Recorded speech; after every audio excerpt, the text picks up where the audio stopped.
Tadi sudah diawali dengan taping dari Ustadz Fauzan yang telah disampaikan beberapa waktu yang lalu, dan sekarang kita masuk pada acara sore hari ini dan telah hadir bersama kita Dr. Misri sebagai keynote speaker. Mungkin langsung saja Dr. Misri untuk menyampaikan keynote speakernya untuk kita dalam rangka manasik umroh pada sore hari ini. Pada yang terhormat Dr. Misri, kami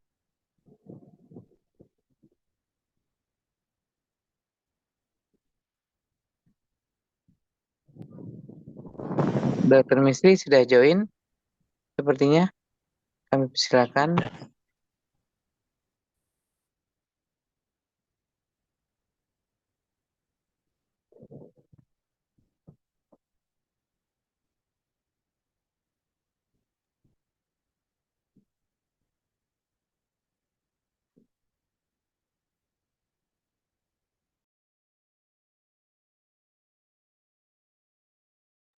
Atau sementara menunggu Dr. Misri, Bapak Ibu yang hadir, ada yang mau ditanyakan seputar umroh dan kegiatan umroh Asia? Kami persilakan dulu terlebih dahulu.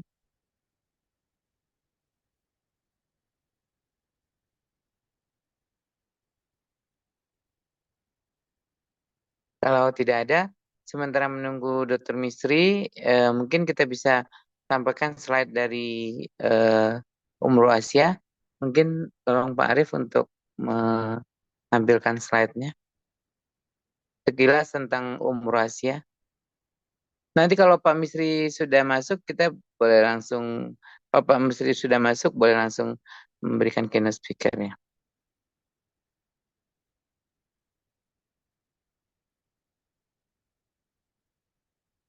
Iya, baik. Ya, baik Bapak Ibu. Ini sekilas tentang umrohasia.com. Umrohasia.com ini dari PT Putri Tour Travel International yang sudah mendapatkan izin umroh sejak 7 Desember 2024, di mana kantor pusatnya ada di Sumatera Barat dengan Direktur Rahmil Iza. Dan kita tidak membuka kantor cabang, tapi kita akan membentuk suatu konsultan terdekat yang bisa jadi disebut sebagai agen secara independen di wilayah manapun mereka berada. Next. Ya, nah umroh Asia dengan legalitasnya kami sudah mendapatkan izin dari Kementerian Agama dan kemudian sudah punya Sisko Patuh dengan PPU 7221 dan juga sudah mendapat rekomendasi dari Kementerian Agama wilayah Sumatera Barat, dan untuk fiskal dan juga untuk audit kita mendapatkan WTP dan setelah diaudit selama 4 tahun dan kemudian kami merupakan anggota Ampuri, dan untuk mendapatkan izin ini kami memiliki bank garansi di BSI. Artinya untuk mendapatkan izin itu melalui suatu proses yang panjang dan melalui bank garansi yang diterbitkan oleh Bank Syariah Indonesia. Artinya kalau kita melakukan suatu kesalahan, nanti Kementerian Agama akan memberikan penalti dengan memanfaatkan bank garansi yang kita punya di Bank Syariah Indonesia. Kira-kira seperti itu. Next. Konsep dasar yang kami usung dari umrohasia.com ini adalah umroh aman dengan umroh dulu baru bayar. Nah, ada beberapa kemungkinan yang kita terapkan, ada tiga tipe. Yang pertama adalah tanpa DP bayar selesai umroh. Ini dimaksudkan kepada jamaah-jamaah yang sudah punya tabungan di bank manapun, silahkan memblok tabungannya tersebut untuk diserahkan ke PT Putih Kayo sesaat Bapak Ibu sudah sampai di Mekah. Seperti itu. Jadi kami tidak akan memegang uang Bapak Ibu, tapi kami hanya memegang jaminan dari bank bahwa Bapak Ibu sudah memblok tabungannya senilai biaya umroh yang akan ditransferkan ke rekening PT Putri Kayun Internasional setelah Bapak Ibu menyelesaikan ibadah umrohnya di Mekah. Nah itu gambarannya. Jadi kami hanya memegang surat kuasa blokir tabungan dan akan ditransfer ke rekening pada saat sampai di Mekah. Nah, kira seperti itu. Kemudian next. Kemudian Bapak Ibu yang belum mempunyai tabungan dan belum mempunyai cukup biaya untuk umroh, kami punya program daftar langsung berangkat dengan memanfaatkan dana talangan dengan yang lebih ekonomis dengan mitra PT Putikayo Travel International, salah satunya dari FIF Group gitu ya. Nah, jadi Bapak Ibu berhubungan langsung dengan FIF Group dan bank masing-masing yang memberikan talangan umroh. Nah, setelah beres urusan dengan bank tersebut, bank akan membayarkan kepada kami di saat Bapak Ibu sudah sampai di Tanah Suci dan menyelesaikan ibadah umroh dan pulang umroh baru melakukan cicilan sesuai dengan kesanggupan Bapak Ibu, bisa cicilan 12 bulan, 24 bulan, atau 36 bulan. Nah, yang ketiga, next. Yang ketiga itu program nabung bagi konsultan terdekat. Nah, khusus untuk konsultan terdekat, kami ada ujro atau mungkin istilahnya komisi untuk diberikan kepada diberikan sebagai tabungan Bapak Ibu. Nanti lebih jelasnya akan dijelaskan di bagian akhir presentasi ini untuk hak dan tanggung jawab dan kewajiban dari konsultan terdekat gitu. Sebagai contoh, ketika sebagai konsultan terdekat Bapak Ibu memberikan voucher senilai 500.000 kepada jamaah, maka Bapak Ibu akan mendapatkan tabungan sebesar 5.500.000 di tabungannya. Dan kalau misalnya Bapak Ibu memberikan potongan voucher harga senilai 6 juta kepada jamaah, maka Bapak Ibu tidak akan mendapatkan total tabungan, nominal tabungan. Dan begitu pun sebaliknya, kalau tidak memberikan voucher kepada jamaah, maka nominal tabungan yang akan didapat adalah sebesar 6 juta. Dan kemudian kalau tabungannya sudah cukup untuk biaya umroh, katakanlah 25,9 juta, yang misalnya untuk 4 atau 5 orang jamaah, maka sudah berhak untuk mendapatkan umroh. Artinya dengan membawa 5 orang jamaah maka umrohnya free. Kira-kira seperti itu. Next. Nah, ini itinerary perjalanan kita paket 9 hari. Hari pertama berangkat melalui Bandara Soekarno-Hatta Terminal 2F. Kami hanya saat ini bekerja sama dengan pesawat Mumbai yang pesawat Indigo kepemilikan India dan transit di Mumbai selama 3 jam. 3 jam juga nggak terasa untuk memakai ihram dan mikatnya di atas pesawat. Kemudian pada hari kedua tiba di Jeddah pada dini hari, dilanjutkan menuju ke Mekah, tiba di hotel dan langsung sholat subuh di Masjidil Haram, dilanjutkan melakukan umroh, tawaf, sa'i, dan tahalul. Nah, diharapkan pagi-pagi sebelum duhur umroh sudah selesai. Nah, sore harinya bisa dimanfaatkan untuk atau malam harinya ke Jabal Rahmah dan lain-lainnya, itu alternatif dan acara bebas atau tetap beribadah di Masjidil Haram. Nah, hari ketiga dilakukan ziarah ke Padang Arafah, Jabal Sur, Jabal Rahmah, Mina, Gua Hirak, dan Jabal Khandamah, dilanjutkan beribadah di Masjidil Haram. Jadi hari ketiga itu adalah hari-hari wisata tour, city tour di Mekah dan sekitarnya. Next. Lanjut. Nah, hari keempat kita mengadakan perjalanan ke Taif untuk mengunjungi Masjid Abdullah, Masjid Ku'a, Masjid Katara, dan penyulingan mawar serta city tour dan makan siang bersama, makan nasi mandi di salah satu restoran rekanan kami. Kemudian kembali ke Masjidil Haram. Itu hari keempat. Dan hari kelima melaksanakan tawaf wada untuk tawaf perpisahan dan untuk melanjutkan perjalanan ke Madinah, check-in hotel dan beribadah di Masjid Nabawi. Nah, hari keenam ziarah ke makam Rasulullah dan serta sahabatnya, ziarah ke makam Baqi dan lain-lain. Nah, ziarah ke makam ini sekiranya ziarah ke makam Rasulullah dan lain-lain ini kalau sekiranya pada hari kelima pada sore hari sudah bisa dilaksanakan, maka hari keenam bisa city tour ke daerah Al-Ula gitu. Itu salah satu pilihan. Next. Nah, hari ketujuh lanjut. Hari ketujuh itu ziarah city tour di Madinah. Kita ke Masjid Kuba, Masjid Jum'ah, Masjid Kiblatain, Masjid Tujuh, Jabal Uhud, dan Pasar Kurma. Dan kemudian lanjut beribadah di Masjid Nabawi. Nah, hari ke-8 kita lanjutkan perjalanan dari Madinah ke Jeddah untuk melakukan city tour.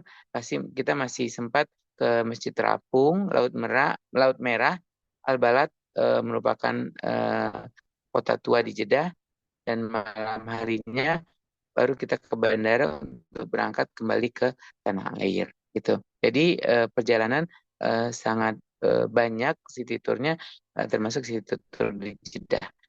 Dan hari ke-9 insya Allah sampai di Bandara Suta di Terminal 2F kembali. Next. Nah, ini tampilan website umrohasia.com. Jadi kami hanya punya kantor pusat di Sumatera Barat dan kantor konsultan di Jakarta. Di luar itu kami tidak menyediakan kantor cabang, tapi kita membuka agen secara individual. Dan ketika Bapak Ibu masuk ke website umrohasia.com, akan muncul tampilannya seperti ini. Kemudian lanjut, next. Ya, next slide. Nah, Bapak Ibu bisa masuk langsung ke pendaftaran konsultan terdekat di Umroh Asia. Jadi Bapak-Bapak yang ibu-ibu yang berminat untuk menjadi konsultan terdekat atau agen bisa melengkapi data-datanya seperti ini dan kemudian memasuki nomor WhatsApp dan akan dilakukan verifikasi ke nomor WhatsApp-nya masing-masing. Ada kode nomor yang sudah dimasukkan. Setelah masukkan kode nomor, maka Bapak Ibu akan otomatis menjadi konsultan terdekat atau agen istilahnya. Next, kemudian. Nah, selanjutnya Bapak Ibu bisa cek email dan segera akan dikirimkan beberapa brosur, termasuk juga akan dikirimkan surat mandat dan kartu sebagai konsultan terdekat. Ke emailnya otomatis. Next.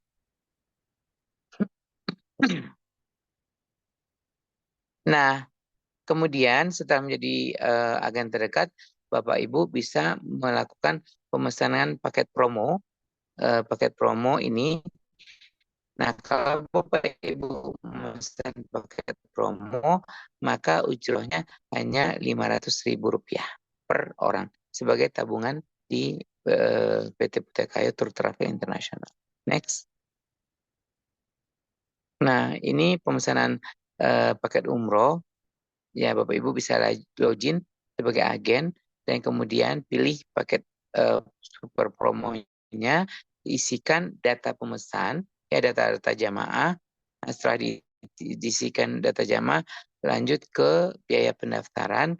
Nah, setelah biaya pendaftaran nanti mengenai data-data jamaah termasuk paspor, apa namanya, vaksin dan lain-lain itu bisa di-upload saja di aplikasi ini. Jadi next. Nah, pemesanan paket super promo mendapatkan ujroh sebesar 500.000, kemudian lanjut ke proses pembayaran pendaftaran sebesar 1 juta yang harus diselesaikan dengan menggunakan virtual account. Nah, virtual account ini setelah mendapatkan virtual account, pembayaran pendaftaran 1 juta dibayarkan dalam waktu 24 jam, bisa melalui transfer atau melalui Indomaret dan lain-lainnya. Dan sekiranya tidak dilakukan pembayaran dalam waktu 24 jam tersebut, maka virtual account-nya akan hangus dan Bapak Ibu tidak akan terdaftar sebagai calon jamaah. Next. Nah, ini pilih metode pembayaran untuk pendaftaran yang 1 juta tersebut, bisa melalui tabungan, bisa melalui bank, atau berapa detail cara pembayaran lainnya dengan hanya menginput nomor virtual account yang didapatkan dari aplikasi ini. Next. Nah, paket kami hanya ada 2, paket super promo dan paket reguler. Paket reguler ini dengan harga normal 31,9 juta, itu ada selisih 6 juta dengan harga normal. Inilah yang akan kita bagikan sebagai voucher untuk jemaah dan tabungan buat konsultan terdekat. Next.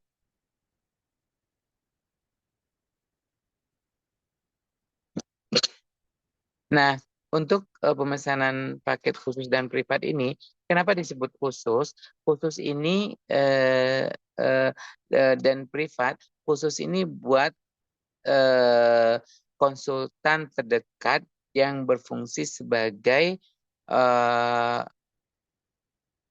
pembimbing, sebagai tour leader.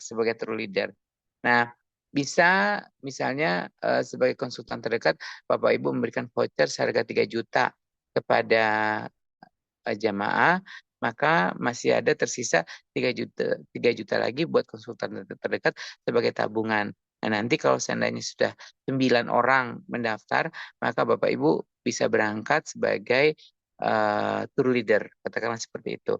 Nah, untuk privat ini kita khususkan buat ustadz yang melakukan bimbingan umroh kepada jamaahnya dengan membawa 5 jamaah saja sudah bisa berangkat. Artinya dengan tidak memberikan voucher kepada jamaah, jadi 6 juta kali 5 orang berarti udah 30 juta bisa untuk biaya berangkat. Jadi privat dalam arti 1 orang ustadz untuk membimbing 5 orang jamaahnya dan berangkat bersama kami. Seperti itu. Next. Nah, ini pemesanan paket khusus dan privat ini sama dengan paket promo tadi. Bapak Ibu tinggal memasukin data jamaah, ya data pemesan dan data jamaah, kemudian dokumen-dokumen lainnya cukup diupload melalui aplikasi ini.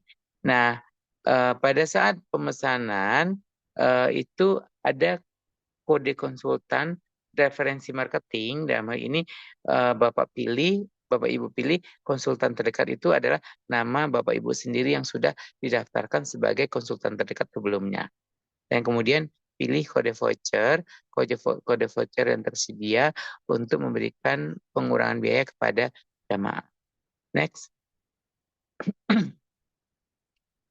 Nah, ini kode voucher dan sisanya sebagai tabungan Bapak Ibu. Kalau kode voucher yang dimasukin 500, maka jamaah akan mendapatkan potongan 500 dan nominal tabungan Bapak Ibu sebesar 5.500.000. Nah, kalau kita ambil di tengah-tengah, misalnya kode vouchernya 3 juta, maka nominal potongan untuk jamaah sekitar sebesar 3 juta, maka nominal tabungan Bapak Ibu sebesar 3 juta. Dan begitu pun seterusnya ke bawah seperti ini. Nah, semakin banyak Bapak Ibu mengajak jamaah untuk mendaftar, maka semakin besar peluang untuk mendapatkan umroh free. Nah, untuk mendapatkan umroh gratis ini, kumpulkan tabungan umroh hingga mencapai 25,9 juta, maka voucher ini hanya berlaku untuk paket khusus dan privat. Kalau untuk paket promo tidak digunakan voucher. Next. Nah, setelah memilih kode voucher dan nanti akan muncul total biaya yang harus dibayarkan, maka untuk pendaftaran tetap 1 juta, selesaikan pembayaran terlebih dahulu dengan motif pembayaran dengan virtual account, sama seperti hal yang promo umroh tadi. Dan setelah pembayaran dilakukan, maka akan Bapak Ibu kembali ke dashboard untuk memantau proses sisa pembayaran dan upload kelengkapan dokumennya. Next.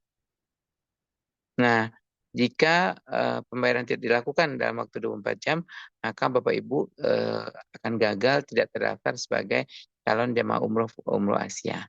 Nah, kira-kira demikian. Nah, kita mempunyai websitenya umrohasia.com dan ya, email di umrohasia.yahoo.com dan umroh Asia untuk TikTok, Facebook, Instagram, dan lain-lainnya. Demikian penjelasan dari kami. Sekiranya ada yang Bapak Ibu yang mau ditanyakan, kami persilahkan. Oke. Kalau seandainya tidak ada, Pak Dr. Misri sudah join, barangkali bisa memberikan keynote speaker-nya, kami persilahkan. Baik, terima kasih Pak Dr. Amnur. Saya akan memberikan materi tentang motivasi perjalanan ibadah umroh melalui, sebentar dulu saya nampakkan wajahnya. Ini bisa bisa dimunculkan layar saya? Oke. Baik, terima kasih. Alhamdulillah. Bapak Ibu yang saya hormati, saya akan memberikan motivasi perjalanan umroh melalui umrohasia.com yang paketnya adalah 9 hari, mulai dari kita berangkat hari pertama sampai dengan kembali di hari ke-9. Baik Bapak Ibu yang dimuliakan Allah, kita tahu bahwa umroh salah satu ibadah yang membutuhkan biaya besar, energi besar, tenaga besar, sehingga perlu dipersiapkan dengan matang. Makanya kegiatan manasik umroh hari ini adalah sangat luar biasa yang sudah digagas oleh umrohasia.com ini. Mudah-mudahan semua kita bisa berumroh melalui umrohasia.com ini dan menjadi umroh yang mabrur atau mabrurah. Amin. Baik Bapak Ibu, ketika Bapak Ibu sudah melakukan persyaratan administrasi untuk masalah keberangkatan untuk umroh melalui umrohasia.com ini, maka Bapak Ibu berkumpul di titik kumpul di Jakarta di Bandara Soekarno-Hatta. Jadi Bapak Ibu, dimanapun asal Bapak Ibu, dari manapun daerah Bapak Ibu, nanti titik kumpulnya adalah di Bandara Soekarno-Hatta. Hari pertama Bapak Ibu mulai berangkat dari Jakarta sampai Jeddah itu sebenarnya lebih kurang 9 jam. Tetapi karena kita harus transit di Mumbai lebih kurang 3 jam, kita butuh lebih kurang 12 jam. Di sana buat transitnya ada 3 jam. Kemudian apa yang kita lakukan di dalam pesawat? Wah, ini Bapak Ibu. Tentu kita lakukan di pesawat tentu adalah mengikuti tata tertib penerbangan atau maskapai penerbangan yang dipandu oleh pramugari atau pramugara pesawat Indigo, karena kita akan menggunakan pesawat Indigo. Terus di sana juga kita tak lupa juga tetap menunaikan sholat bisa di masjid sholatnya bisa juga di pesawat kalau memang waktu sholat sudah datang. Dan selanjutnya tentu kita akan mengikuti panduan-panduan daripada Ustadz pembimbing atau mutawif kita. Bisa jadi kita nanti di pesawatnya bertayamum. Itu pertanyaannya bagaimana bertayamumnya, itu kita nanti dipandu oleh Ustadz pembimbing kita. Selanjutnya pesawat meluncur dari Jakarta menuju Jeddah, transit di Mumbai lebih kurang 3 jam. Kemudian sesampainya di sana tentu nanti bisa melakukan mikat di pesawat karena kita sampai di Jeddahnya, atau juga di posisi pesawat di posisi Ya Lam Lam. Ya Lam Lam ini suatu mikat yang sudah ditetapkan oleh Rasulullah ketika beliau masih hidup. Terus selanjutnya pada hari kedua tentu dari Jeddah ke Madinah. Jadi anggap sekarang kita sampai di Jeddah. Jeddah itu adalah tempat pesawat kita turun atau berlabuhnya. Kemudian kita akan di Jeddahnya atau mungkin di pesawat, itu tergantung nanti petunjuk atau bimbingan yang dilakukan oleh Ustadz kita. Kita bisa mikat di atas pesawat, artinya kita sudah pasang ihram sebelumnya, atau kita mikatnya di bandara Jeddah itu sendiri. Nah, ketika pesawat menuju sudah sampai di Jeddah, kemudian dari Jeddah tentu langsung kita ke Mekah. Mengapa kita ke Mekah? Melakukan tawaf yang pertama, ibadah umroh yang pertama. Pertama kita masuk dulu dengan ke mobil dan check-in ke hotel. Sementara kita sudah beriram Bapak Ibu. Di mana hotelnya? Di sekitar Masjidil Haram. Selanjutnya sesudah dari hotel kita menuju Masjidil Haram yang sudah berpasang ihram Bapak Ibu. Baik di bandara Jeddah tadi atau mungkin di pesawat di sekitar Ya Lam Lam, itu kita larang pantang ihram sudah berlaku. Selanjutnya kita menuju Masjidil Haram, tentu kita melaksanakan rukun yang kedua itu tawaf. Yang namanya tadi itu ihram, kita lakukan di mikat. Nah, selanjutnya sesudah kita tawaf 7 kali, dimulai dari Hajar Aswad dan berakhir dari Hajar Aswad 7 kali putaran Bapak Ibu, kita selanjutnya melakukan sa'i, itu dari Bukit Safa ke Marwah sebanyak 7 kali, dan berikutnya tahalul. Tahalul itu artinya mencukur rambut minimal 3 helai, 3 rambut, dan selanjutnya rukunnya tertib, artinya berurut kita lakukan. Nah, perlulah di sini kita dibimbing, perlulah kita dipandu oleh ustadz yang memang benar-benar sudah pernah melakukan umroh dan haji. Jadi inilah maksudnya Bapak Ibu, agar ibadah umroh Bapak Ibu bisa dilaksanakan dengan baik sesuai dengan rukun syaratnya, maka kita ikut panduan daripada ustadz yang membimbing. Kemudian di sana kita melaksanakan sholat fardu, sholat wajib, dan sholat sunnah, zikir, dan doa. Ini baru di hari kedua Bapak Ibu. Di hari ketiga di Mekah, artinya pas posisi kita lagi di hotel, kita bersiap-siap melaksanakan ziarah.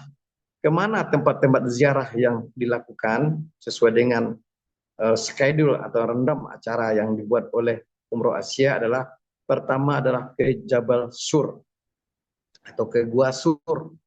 Di sini adalah sebuah peristiwa terjadi di mana Nabi dikejar oleh kafir Quraisy dan bersembunyi di Gua Sur. Disinilah mukjizat terjadi atau keajaiban terjadi. Allah melindungi Rasulnya dengan cara ada laba-laba yang menutup dengan rumahnya dengan jaring laba-laba, dan kemudian ada merpati yang bertelur dan bersarang di situ dalam waktu yang cepat sehingga mengelabui daripada kafir Quraisy yang sedang mencari Rasulullah bersama Abu Bakar Siddiq.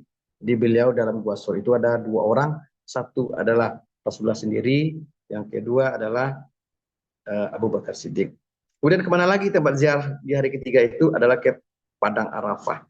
Padang Arafah Bapak Ibu, ini adalah suatu tempat yang sangat luas di mana pada hari wukuf namanya, semua jemaah haji itu wajib hadir di Padang Arafah. Salah satu rukun haji itu adalah wukuf di Arafah. Dan semuanya hadir. Selanjutnya di sana ada peristiwa yang sangat penting Bapak Ibu, bertemunya Nabi Adam alaihissalam dan Bunda Siti Hawa adalah nenek moyang manusia pertama, yaitu namanya di Jabal Rahmah, yaitu pas di atas bukit, yaitu di dekat sekitar Padang Arafah itu.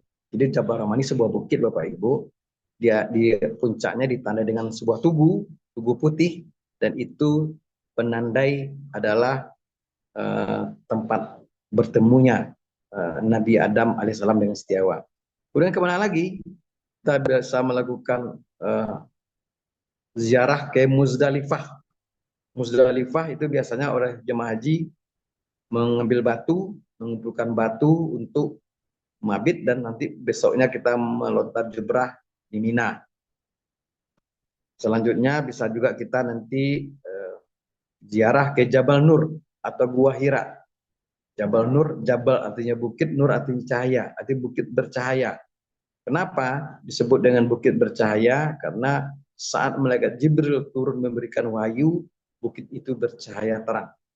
Gua Hira ini, Bapak Ibu, adalah sebuah gua di mana Nabi di situ saat kaum Quraisy atau penduduk Mekah dalam keadaan yang jahiliyah, dalam kebodohan Bapak Ibu, maka Nabi itu berkhalwat merenungkan dirinya.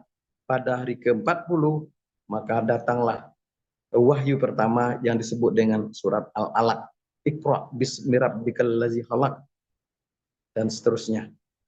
Kemudian di hari keempat Bapak Ibu, kita menuju kota Taif. Nah, inilah bedanya umroh melalui umroh Asia ini Bapak Ibu.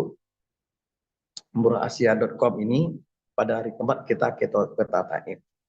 Di situ Bapak Ibu bisa berziarah ke Masjid Abdullah, Masjid Al-Qu'a, Masjid Kantarah, ada pasar buah di situ Bapak Ibu, bisa nanti beli oleh-oleh, bisa lihat, bisa belanja Bapak Ibu. Dan paling istimewa itu adalah adanya penyulingan mawar. Penyulingan mawar ini adalah harum-haruman bunga itu dijadikan untuk wewangian. Dan di situ juga ada museum silsilah kerajaan Arab Saudi yang Bapak Ibu bisa ketahui di kota Taif. Yang paling istimewa Bapak Ibu di kota Taif ini adalah dulu waktu Nabi mau hijrah dalam kondisi sulit, kondisi tidak ada pelindung lagi di Mekah karena kakeknya meninggal, pamannya meninggal, istrinya Siti Khadijah meninggal. Beliau ingin hijrah sebetulnya ke Taif ini. Di sini kota Taif ini adalah kampung daripada Ibunda Siti Aminah sebetulnya. Tapi di saat itu Bapak Ibu, masyarakat Taif, penduduk Taif, karena hasutan daripada kafir Quraisy tidak menerima Rasulullah, bahkan Rasulullah dihina, dilempar pakai batu sampai berdarah-darah. Di saat itu datang malaikat memberi kabar bahwa jika seandainya Nabi Muhammad SAW ingin memerintahkan malaikat untuk mengangkat gunung atau bukit di sekitar itu, maka hancurlah seluruh penduduk Taif itu. Tapi Rasulullah saat itu malah tidak mau itu terjadi, dan selanjutnya justru Nabi mendoakan agar anak keturunan yang terlahir dari suku Taif berikutnya adalah orang-orang yang beriman. Berkat doa Nabi Muhammad SAW itu sampai hari ini Bapak Ibu, seluruh yang Taif itu, seluruh yang Ethiopia itu Bapak Ibu 100% memeluk agama Islam. Masya Allah. Dan ini salah satu mujizat daripada Nabi, doa daripada Nabi yang bisa kita saksikan hari ini. Kemudian di Taif bisa kita makan nasi mandi namanya, makan siangnya makan nasi mandi. Bapak Ibu nanti itu akan diajak, akan dipandu oleh pembimbing yang ada di sana. Nah, kemudian kita balik lagi. Kemudian di hari kelima, Bapak Ibu, kita berangkat ke Mekah menuju Madinah. Jadi dari Taif tadi Bapak Ibu kita ke Mekah, kembali ke Mekah lagi. Selanjutnya di hari kelima kita dari Mekah ke Madinah. Apa yang kita lakukan di Madinah Bapak Ibu? Sebelum kita ke Madinah, kita harus melakukan namanya tawaf wada atau tawaf perpisahan dengan Ka'bah Bapak Ibu. Nanti Bapak Ibu akan dipandu oleh Ustadz pembimbing kita atau mutagif kita. Selanjutnya kita check in di Hotel Madinah di sekitar Masjid Nabawi. Bapak Ibu nanti di sana akan sholat langsung di Masjid Nabawi. Pada hari ke-6 di Madinah, apa yang kita lakukan? Bapak Ibu akan ziarah ke makam Rasulullah Nabi besar Muhammad SAW, sahabatnya Abu Bakar Siddiq dan Umar bin Khattab. Karena 3 kuburan ini Bapak Ibu saling berdekatan. Kemudian Bapak Ibu bisa nanti ke Raudah. Apa itu Raudah? Satu tempat antara rumah Nabi, kalau sekarang makamnya, dengan mihrab atau mimbar Nabi. Itu disebut dari sebuah hadis, itu bahagian dari taman surga. Bapak Ibu silakan sholat mutlak di sana, sholat sunnah mutlak, dan pahalanya luar biasa Bapak Ibu. Di Masjid Nabawi Bapak Ibu kalau sholat itu pahalanya dilipat gandakan 1000 kali lipat dibanding dengan sholat di tempat lain. Kemudian kemana lagi ziarahnya? Ke makam Baki. Di situ juga ada makam para sahabat. Kemudian ada Masjid Abu Bakar, Masjid Ali, dan Masjid Qomamah. Juga berada di kota Madinah. Pada hari ke-7 Bapak Ibu di Madinah, juga kita melakukan ziarah kembali, yaitu ke Masjid Quba. Masjid Quba ini adalah masjid pertama yang dibuat Rasulullah SAW. Kalau kita sholat di sana 1 kali Bapak Ibu, itu pahalanya sama dengan 1 kali umrah sempurna Bapak Ibu. Makanya jangan lewatkan setiap masjid yang kita lewati, yang kita kunjungi, kita melaksanakan sholat tahiyatul masjid Bapak Ibu. Selanjutnya di situ ada Masjid Jum'ah, Masjid Kiblatin. Masjid Kiblat ini adalah masjid 2 arah Bapak Ibu, 2 mihrab. Artinya dulu semasa Nabi sholat di sana adalah sholat asar, datang wahyu, baru 2 rakaat Nabi selesai sholat, belum 4 rakaat datang wahyu, maka Nabi memalingkan, menghadapkan wajahnya ke Baitullah. Yang sebelumnya Nabi menghadap kiblatnya ke Masjidil Aqsa di Palestina. Karena ada wahyu, maka Nabi sholat menghadap ke Baitullah di Mekah. Di situ ada Masjid 7 dan ada Masjid Jabal Uhud. Di Jabal Uhud ada bersekitar Madinah Bapak Ibu. Kemudian yang tak kalah bagi ibu-ibu biasanya ada pasar kurma. Itu adalah pasar kurma, itu adalah kurma ajwa ya. Dan itu dahulunya langsung Nabi Muhammad SAW yang menanam tampang kurma, biji kurma yang diberikan oleh Jibril, yang tampangnya itu kalau menurut riwayat berasal dari surga Bapak Ibu. Hanya di situ Bapak Ibu silakan belanja kalau memang mau belanja kurma ajwa. Kemudian pada hari ke-8 Bapak Ibu dari Madinah menuju Jeddah. Jeddah, di situ Bapak Ibu sebelum berangkat lagi ke Jakarta, Bapak Ibu diberi kesempatan untuk tour di Jeddah. Apa yang Bapak Ibu saksikan? Di situ ada Masjid Terapung, Laut Merah. Laut Merah ini adalah Bapak Ibu laut yang dulunya Nabi Musa pernah membelah laut di Laut Merah. Itulah nama lautnya Bapak Ibu. Selanjutnya pada hari dari Madinah Bapak Ibu menuju Jeddah. Selanjutnya sesudah sampai di Jeddah kita bisa tour, bisa apa namanya ini ziarah kalau memang ada tempat ziarah seperti kuburannya Nabi Siti Hawa kalau tidak salah saya. Nah, selanjutnya pada hari ke-9 Bapak Ibu terbang dari Jeddah ke Jakarta dan mudah-mudahan Bapak Ibu menjadi umroh yang mabrur dan mabrurah. Amin. Karena Bapak Ibu diterima di Jakarta, di Bandara Soekarno-Hatta, dan juga dikembalikan di Bandara Soekarno-Hatta di Jakarta. Demikian motivasi perjalanan umroh melalui umrohasia.com ini. Mudah-mudahan Bapak Ibu semakin termotivasi untuk bisa berangkat melalui umrohasia.com ini. Terima kasih. Mohon maaf atas segala kekurangan. Wabillahi taufiq wal hidayah. Wassalamualaikum warahmatullahi wabarakatuh. Waalaikumsalam warahmatullahi wabarakatuh. Terima kasih Dokter Misri. Bapak Ibu, sudah sangat jelas ya yang dijelaskan yang diterangkan oleh Bapak Dr. Misri bahwa perjalanan kita ibadah juga berkesempatan untuk city tour dan juga wisata kuliner katakanlah begitu ya.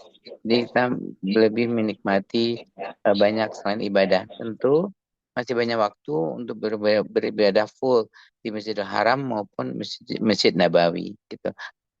Nah, jika memungkinkan sekarang ada titik tour yang terbaru Al-Ula di Madinah, ya kira-kira 4 jam dari Madinah, itu bagi yang berminat kita juga akan fasilitasi seperti itu. Nah, yang penting pokok-pokok dari umroh dan ibadah dasarnya kita sudah penuhi, di mana wisata hanya sebagai tambahan mumpung kita sudah berada di Mekah dan Madinah, kira-kira seperti itu.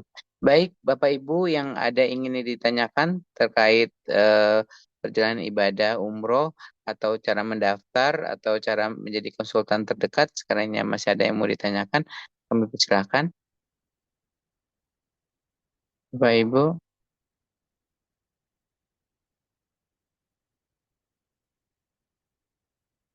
Kalau nggak ada yang mau ditanyakan, mungkin kita akan lanjut tapping Ustadz Fauzan. Gimana, Pak Arif? Boleh pertanyaan langsung atau melalui chat ya? Oh ya, untuk acara hari ini kami juga menyediakan sertifikat. Jadi Bapak Ibu yang hadir, kami persilakan untuk mengisi link yang sudah ada di room chat, isi linknya.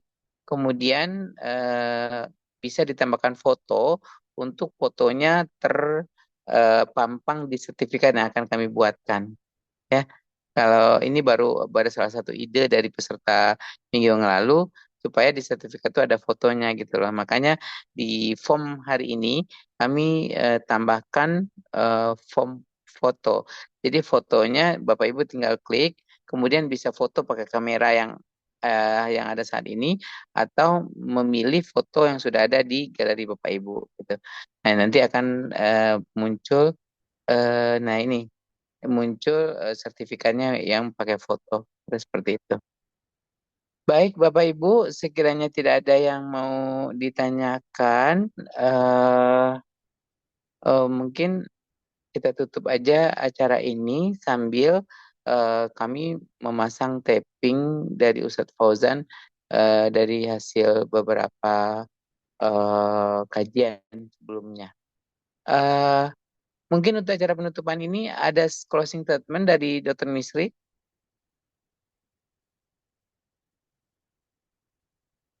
Dr. Misri ada yang mau disampaikan di akhir penutupan acara kita sore hari ini? Oke, kalau tidak ada, kita sudahi acara ini dan mengucapkan alhamdulillahirrahmanirrahim. Wabillahi taufiq wal hidayah. Assalamualaikum warahmatullahi wabarakatuh. Dilanjutkan dengan tapping dari Ustadz Fauzan yang Bapak Ibu masih bisa saksikan. Terima kasih. Assalamualaikum warahmatullahi wabarakatuh. Waalaikumsalam warahmatullahi wabarakatuh.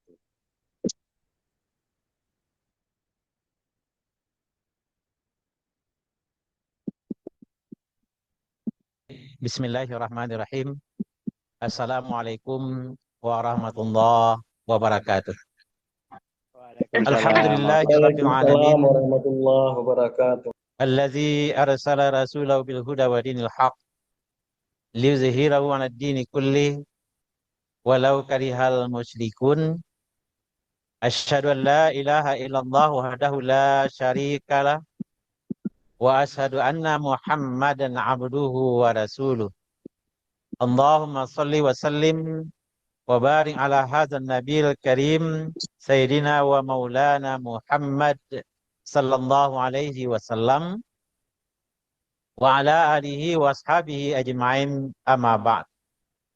Puji syukur kita sama-sama haturkan kepada Allah Subhanahu wa taala yang selalu melimpahkan rahmat dan karunia-Nya kepada seluruh makhluk hidup yang ada di atas permukaan bumi ini, sehingga dengan segala nikmat yang telah diberikan oleh Allah Subhanahu wa taala, termasuk bagi kita yang melaksanakan webinar pada sore hari ini, adalah kesempatan yang diberikan oleh Allah cukup mahal untuk kita bersama.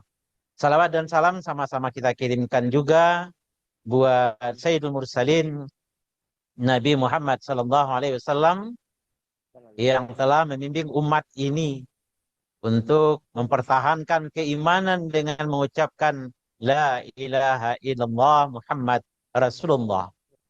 Yang dengannya itu juga Rasulullah mengajarkan umat ini untuk melaksanakan ibadah sesuai dengan aturan dan tuntunan agama.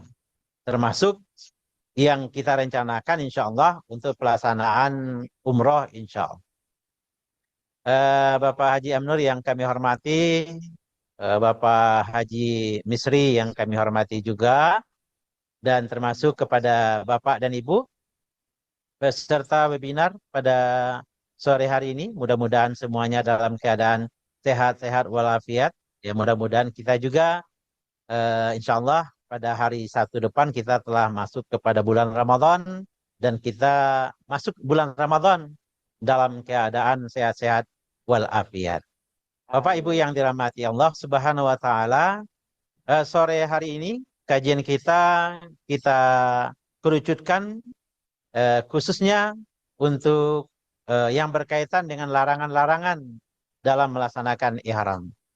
Sebelum itu kita kembali mengingatkan manfaat-manfaat mengikuti manasik umroh. Jadi kadang-kala ada pertanyaan, buat apa sih umroh? Kan bisa baca atau bisa mendengarkan dan lain-lain. Tapi idealnya Bapak dan Ibu, manfaat mengikuti umroh itu pertama adalah memahamkan kepada calon jamaah tentang tata cara pelaksanaan ibadah umroh yang benar. Jadi bukan sekedar melaksanakan umroh, orang lain umroh, kita ikut umroh, tapi tidak. Kita mencoba memahamkan kepada calon jamaah tata cara pelaksanaan umroh yang benar, sehingga ibadah yang dia laksanakan itu sesuai dengan rukun dan syarat. Yang kedua, manfaat mengikuti manasik umroh yaitu untuk mempersiapkan mental dari jamaah. Apakah mental secara jasmani, mental secara rohani. Karena ini perjalanan kita bukan perjalanan biasa, tapi perjalanan rohani dan jasmani yang berkaitan juga dengan perjalanan spiritual dari kampung halaman kita menuju ke Masjidil Haram. Dan yang ketiga, manfaat dari mengikuti manasik umroh itu adalah untuk meningkatkan konsentrasi jamaah agar fokus untuk melaksanakan umroh terlebih dahulu. Karena tidak bisa dipungkiri bahwa Masjidil Haram itu indah dan di sekitarnya banyak orang yang menjual barang-barang yang berharga, indah dan lain-lain dengan harga yang tercapai. Kadang-kadang tujuan kita bisa tidak sampai ke tujuan yang sebenarnya. Akhirnya kita cenderung untuk berburu dunia yang juga ada di dunia yang lain, tapi di sana lebih mudah.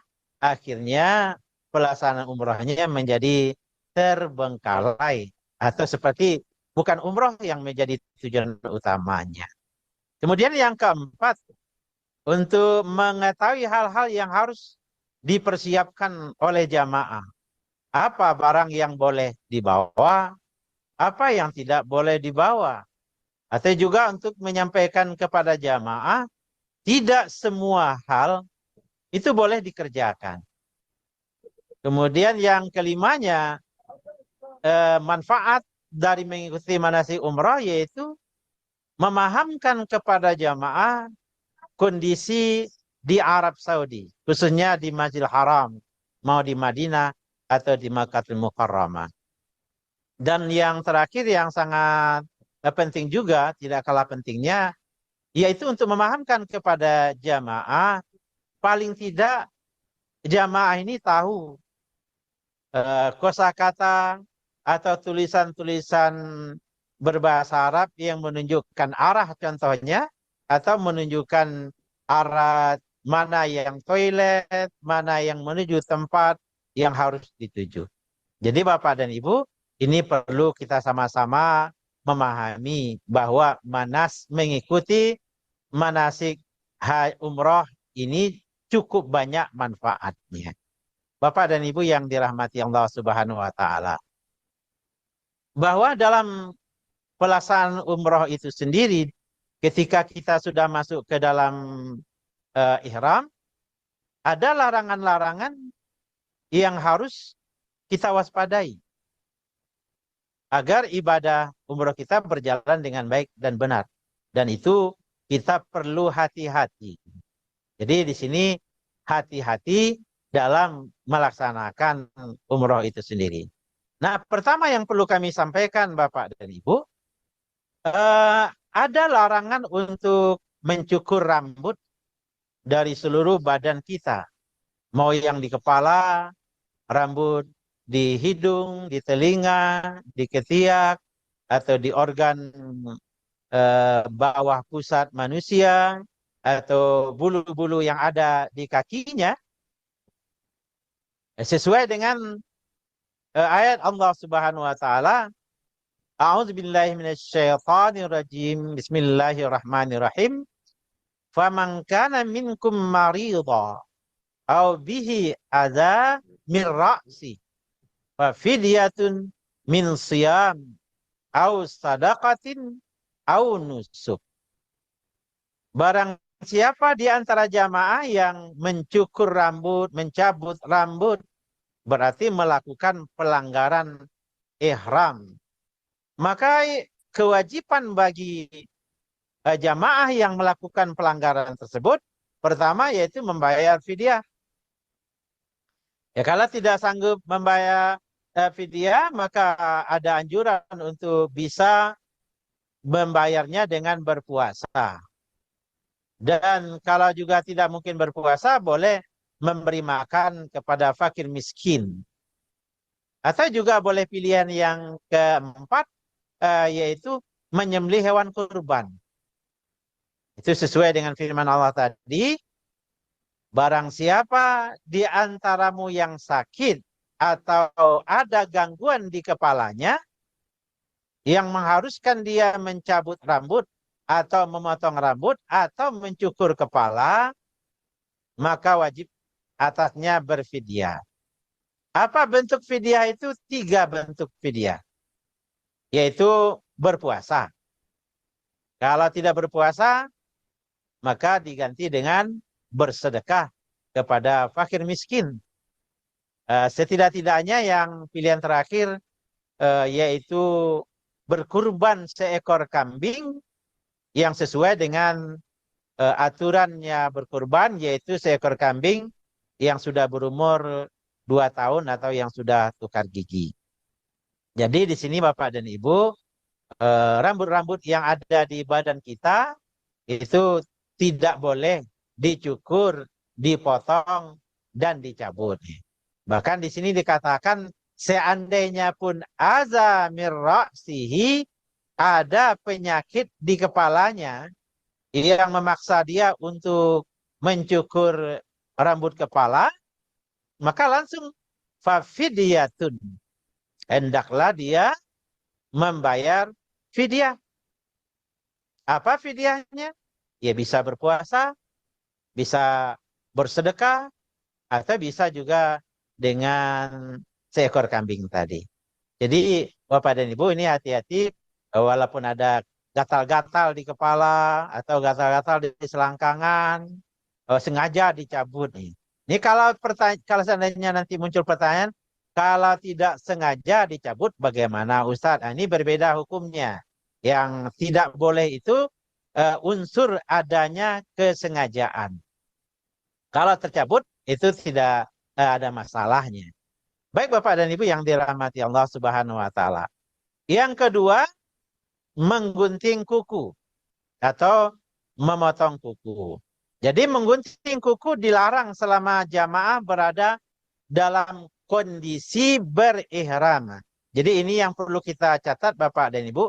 Dalam kondisi kita sedang berihram, itu tidak dianjurkan untuk memotong kuku.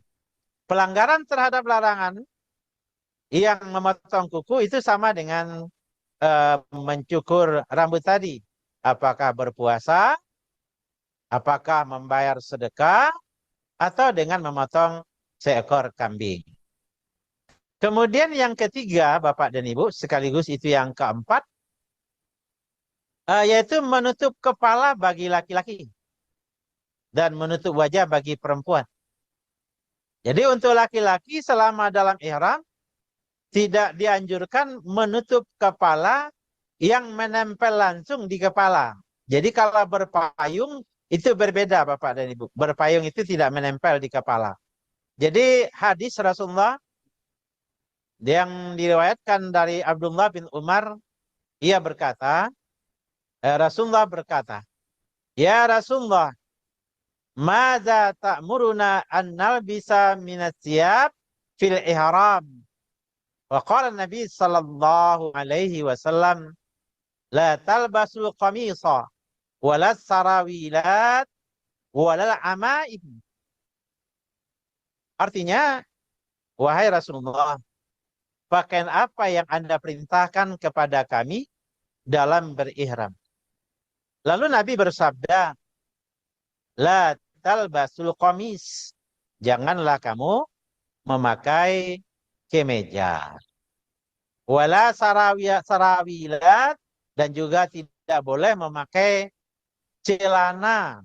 Ini sarawilat, dalam bahasa Minangnya mungkin sarawa gitu. Dalam bahasa Indonesianya celana dalam segala jenisnya. Apakah celana panjang, celana pendek, atau celana yang lebih pendek lagi, atau termasuk celana dalam. Walal amaib. Nah, di sini jangan memakai amaim. Amaim itu adalah sorban. Kalau kita di Indonesia memakai peci, memakai topi, atau memakai sesuatu yang digunakan untuk menutup kepala kita atau melindungi kepala kita dari hal-hal yang tidak kita inginkan. Minimal untuk menutup kepala dari masuk angin. Jadi tidak boleh selama ihram memakai penutup kepala. Ini hati-hati kepada para laki-laki, karena di Masjidil Haram itu, sekitar Masjidil Haram, itu banyak yang menjajakan dan menjual peci-peci. Menjual sejenis torbus-torbus atau sorban-sorban yang bagus. Nanti tergiur, lalu ketika sudah membelinya, dipakai. Jadi ini Bapak dan Ibu-Ibu, semenjak mulai niat ihram dari Bir Ali atau dari Jeddah, ini tidak boleh dilakukan. Kemudian bagi wanita secara khusus, tidak boleh wanita menutup wajah. Dari hadis Nabi, wala tantakibul mar'atul muhrimah wala talbasul qafazain. Tidaklah dianjurkan seorang wanita yang berihram untuk memakai cadar, artinya menutup muka. Sekaligus juga tidak dianjurkan untuk kaum ibu memakai kaos tangan. Nah, ini hati-hati Ibu Bapak ya. Jadi kita kecenderungan mungkin tidak karena negeri dingin atau dengan alasan apalah, lalu kita memakai kaos tangan. Jadi selama dari niat ihram sampai tahallul itu nanti belum dianjurkan untuk menutup wajah. Ya, kalau di kampung halaman itu ya monggo, boleh-boleh saja. Kemudian yang kelima, ini khusus untuk para laki-laki, tidak dianjurkan dan tidak dibolehkan bagi jamaah laki-laki memakai pakaian berjahit. Apakah itu gamis, kan gamis juga berjahit, celana berjahit juga, baju kaos berjahit, atau kaos tangan juga berjahit, atau pakai kain sarung juga berjahit. Apa dasar larangan memakai pakaian berjahit? Itu jelas dalam hadis yang diriwayatkan oleh Bukhari dan Muslim yang berbunyi, la yalbasul muhrim al-qamisa wala imama wala burnus wala sarawilat wala sauban massahu warsun wala za'faran wala khuffain illa alla yajida na'lain falyaqta'huma hatta yakuna asfala minal ka'bain. Jadi ada larangan itu berdasarkan hadis Nabi, janganlah seorang muhrim memakai gamis dan jangan memakai imamah. Imamah artinya sorban untuk menutup kepala. Wala burnus. Nah, burnus ini adalah sejenis peci, topi, dan lain-lainnya dalam bentuk penutup kepala. Setiap negara mungkin berbeda. Wala sarawil, dan tidak dibolehkan juga memakai apapun jenis celananya. Seperti yang telah disampaikan di awal tadi, celana panjang, celana sampai selutut, atau celana sampai sepaha saja walaupun memakai pakaian ihram, atau memakai celana dalam. Pokoknya Bapak dan Ibu, untuk kaum Bapak, hanya boleh memakai 2 helai kain saja. Satu disarungkan, satu diselendangkan di badan. Wala sauban masahu warsun. Dan tidak boleh juga untuk memakai pakaian yang terkena waras. Waras ini sejenis parfum-parfuman lah gitu. Atau za'faran yang beraroma harum. Juga tidak boleh memakai kaos kaki kulit atau sepatu kulit, maksudnya yang sampai menutup kedua mata kaki. Ini sekaligus nanti tidak boleh memakai kaos kaki yang menutup kedua mata kaki. Kecuali ini ada tidak ada mendapatkan 2 sandal, melainkan boleh dipotong sandal itu sehingga kedua mata kaki masih kelihatan. Nah, di sini Bapak-bapak, bagaimana kita berhati-hati. Jangan sampai kita punya pikiran buat apalah, hanya dengan berpakaian 2 helai nanti ada kalau jatuh bagaimana, kalau ini bagaimana, kalau ditiup angin bagaimana. Tergantung cara memakainya Bapak dan Ibu. Jadi walaupun gamis itu bagus, kemeja kita indah, apalagi yang membawa baju batik, itu tidak dianjurkan. Jadi bagi kaum Bapak, nah ini hati-hati. Adapun yang keenam, larangan ketika berihram, yaitu melakukan pernikahan dan meminang. Sesuai hadis Nabi, al-muhrim la yankih wa la yakhtub. Seorang yang berihram itu tidak boleh menikah dan bahkan tidak boleh melamar. Hadis ini diriwayatkan oleh Muslim. Dalam riwayat lain dari sahabat Utsman bin Affan dengan lafadznya, innal muhrima la yankih wa la yunkih. Sesungguhnya orang yang berihram itu tidak boleh menikah dan tidak boleh menikahkan orang lain, dalam pengertian menjadi wali nikah.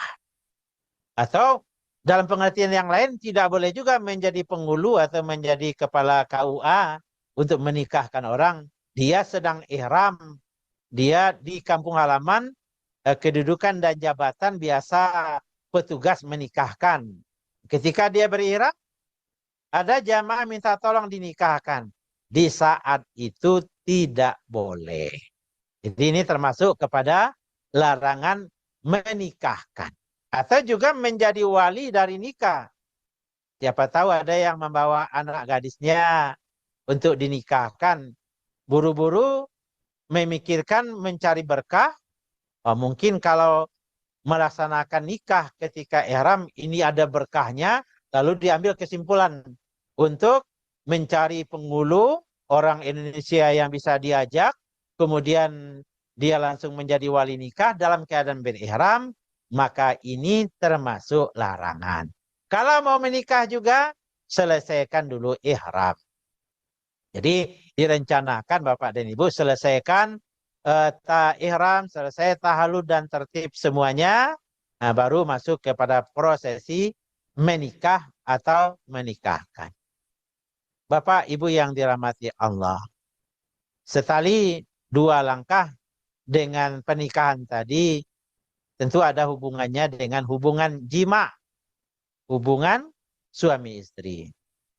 Melakukan hubungan suami istri ketika melaksanakan ihram itu pelanggaran sangat berat.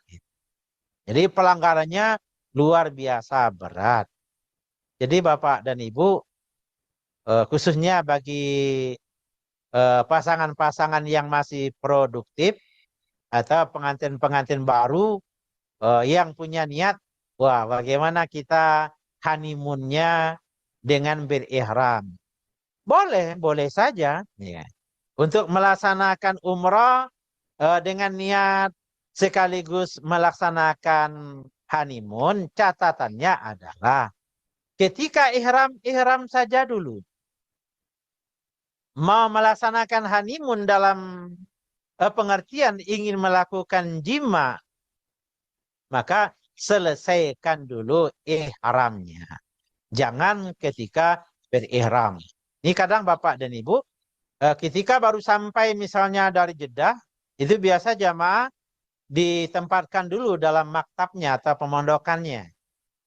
Sambil menunggu keberangkatan biasa istirahat dulu lah. Lalu ada mungkin jamaah yang berpikir sambil menunggu keberangkatan ada pasangan suami istri yang terjebak dalam pemikiran untuk melaksanakan jima di saat itu. Maka Bapak dan Ibu, ini sangat dilarang. Apa dalilnya? Dalam surah Al-Baqarah ayat 197, "Faman faradha fihinnal hajj fala rafasa." Maka barang siapa yang telah menetapkan untuk melaksanakan haji pada bulan-bulan haji atau umrah, tidak boleh rafas. Rafas itu diterjemahkan dengan hubungan suami istri. Ini hati-hati khususnya untuk pasangan muda atau pasangan produktif yang punya niat untuk melaksanakan umrah, umrah saja. Kalau memang punya niat juga untuk honeymoon, pastikan honeymoonnya itu baru dilaksanakan selesai melaksanakan ihram. Ini catatan kami. Bapak dan Ibu yang dirahmati Allah. Lalu bagaimana? Boleh enggak bercumbu dengan istri tanpa melakukan jima? Maka ulama fikih mengatakan mencumbu istri selain di wilayah kemaluan selama ihram itu juga dilarang. Jika tindakan itu menyebabkan keluarnya mani atau sperma, ada barangkali yang berpelukan dengan istrinya, tiba-tiba keluar hasratnya dan spermanya keluar, maka Bapak dan Ibu harus membayar fidyah. Apa fidyahnya? Kalau keluar sperma, walaupun tidak di tempat yang telah disediakan, yaitu dengan menyembelih seekor unta. Kalau seandainya tidak keluar, Ustaz cuma bercumbu, karena sayang sama pasangan, berpelukan dan lain-lainnya, tidak sampai keluar mani, maka fidyahnya menyembelih seekor kambing. Ini bercumbu pun tidak boleh. Assalamualaikum Kalau moderator. ada suami istri di sana, ya Izin. selama dalam berihram jaga jarak, ya Bapak Ibu ya. Jadi selama berihram jaga jarak. Ya jangan punya pemikiran kami kan halal. Halalnya iya. Tapi kalau sudah masuk ihram, Mohon izin Pak sementara Moderator, waktu Kalimantan ihram Utara sampai selesai, melaksanakan buka itu puasa tidak kita 1 boleh menit. dilakukan. Izin. Kalimantan Utara buka Bapak-bapak puasa. dan ibu-ibu, saudara-saudari, peserta webinar yang dirahmati Allah. Yang ke-9 itu tidak boleh bertengkar atau berjidal. Berapapun hebat kita, berapapun benar kita, berapapun kemahiran kita, selama melaksanakan ihram, jauhi perdebatan. Walaupun kita orang hebat, walaupun dalil yang kita pakai luar biasa, yang tidak memungkinkan orang lain untuk menaklukkannya, selama berihram itu dijauhi. Dalilnya apa? A'udzubillahi minasyaitonirrajim. Bismillahirrahmanirrahim. Faman farada fihin al-hajj fala rafas wala fusuq wala jidal fil hajj. Maka barang siapa yang telah menetapkan niatnya dalam bulan haji untuk mengerjakan haji, maka tidak boleh rafas. Tadi sudah kita jelaskan, rafas artinya jima. Tidak boleh berbuat fasik. Tidak boleh berbantah-bantahan. Nah ini berbantah-bantahan Pak. Oh, menurut Buya kami ini. Menurut yang saya pahami adalah ini. Ketika melaksanakan ihram, lakukan saja sebagaimana yang telah diberikan tuntunan oleh pembimbing manasik. Kalau pembimbing manasik di setiap daerah berbeda pandangan, ya biarkan saja. Jangan kita terbawa arus di saat ihram kita berbantah-bantahan. Lalu kalau ternyata penasaran, saya kurang puas ya. Tadi waktu haji waktu ihram ada yang melakukan ini, menurut Abuya saya itu kurang tepat. Kalau merasa kurang puas atau kurang enak rasanya, nanti selesai melaksanakan ihram, temui yang bersangkutan, berdiskusilah dengan santai. Yang penting Bapak, Ibu, di saat ihram tidak ada jidal. Apa itu jidal? Bertengkar. Apalagi berkelahi betulan. Sampai tonjok-tonjokan, sampai caci-cacian, sampai maki-memaki. Ya karena kami juga pernah dulu melihat ada jamaah Indonesia antara katakanlah satu suku dengan satu suku yang lain. Sebenarnya kalau kedua-duanya berbicara, itu tidak saling memahami. Tapi seingat kami waktu itu masalah sandal. Jadi gara-gara sandal satu suku ini menurut dia itu sandal dia. Menurut suku yang lain ini sandal dia. Lalu bertengkarlah mereka berdua dengan bahasa daerah masing-masing. Ya kita sendiri, kami sebagai orang Minang mendengarkan bahasa berdua itu sendiri nggak paham. Ya. Cuman seolah-olah mereka bertengkar itu asik sekali. Mereka lupa bahwa di saat melaksanakan ihram tidak boleh bertengkar. Jadi apa itu? Membayar fidyah. Apa fidyahnya? Ya sama dengan yang sebelumnya. Kaum muslimin dan kaum muslimat yang dirahmati Allah Subhanahu wa taala, berikutnya larangan membunuh hewan buruan. Khususnya hewan darat, sesuai dalam firman Allah Subhanahu wa taala dalam surat Al-Maidah ayat 95 yang berbunyi, ya ayyuhalladzina amanu la taqtulus sayda wa antum hurum Wahai orang-orang yang beriman, janganlah kamu membunuh binatang buruan ketika kamu sedang ihram. Barang siapa di antara kamu membunuh dengan sengaja, maka dendanya adalah mengganti dengan harga ternak seimbang dengan hewan buruan tersebut. Menurut putusan dua orang yang adil di antara kamu sebagai kurban yang dibawakan sampai ke Ka'bah. Jadi Bapak dan Ibu, mungkin kita di kampung halaman lihat hewan boleh saja menangkapnya, lihat burung boleh saja menangkapnya. Ya kalau di Makkah itu banyak burung merpati, jinak-jinak Bapak dan Ibu. Ada burung-burung yang lain.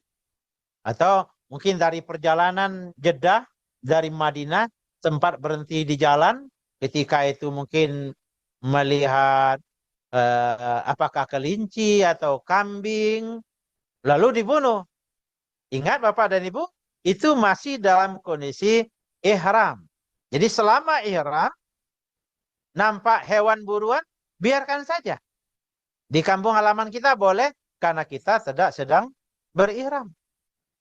Di kota kita boleh, karena kita memang tidak sedang berihram. Tapi kalau sedang berihram, jangan membunuh hewan buruan tersebut. Kalau terbunuh bagaimana ya Ustadz?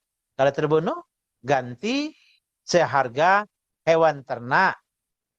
Jadi ditanya harganya. Kemudian yang ke-11 Bapak dan Ibu, larangan memotong pohon dan mencabut rumput hijau.